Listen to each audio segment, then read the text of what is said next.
Cut the planks and slice them lengthwise into thin, 1/8-inch strips resembling matchsticks. Alternatively, for an easier method, cut thin slabs at a diagonal for cylindrically shaped carrots, stack and cut into strips. To brew one's carrots, first square off the carrot by cutting a flat surface on all four sides to form a rectangle. Then create 1/8-inch thin lengthwise slice.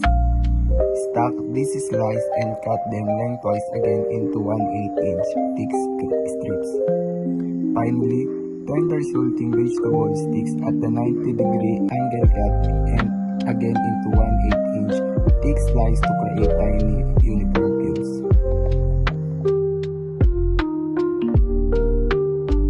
Cut butternut carrots. First, peel the carrot and cut off the ends. Then, cut the carrots into 2x2, 1/2-inch pieces.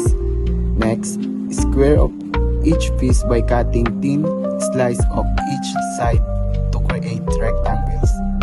Finally, slice each rectangle lengthwise into 1/4-inch sticks.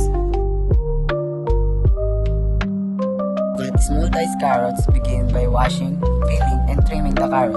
Next, cut the carrot in half lengthwise to create flat surface. Lay the halves flat side down and cut into planks. Then into sticks about 1/4-inch thick. Line up the sticks and cut across them at 1/4-inch interval to form small cubes. A small dice is generally cut into 1/4-inch size cubes. To cut medium diced carrots, start by washing, peeling, and trimming the carrot. Next, create a flat surface by cutting the carrot in half lengthwise. Then, lay the planks flat side down and cut into long sticks. Line up the sticks and make 1/2-inch cuts across them to form cubes. Adjust slice thickness for desired dice size.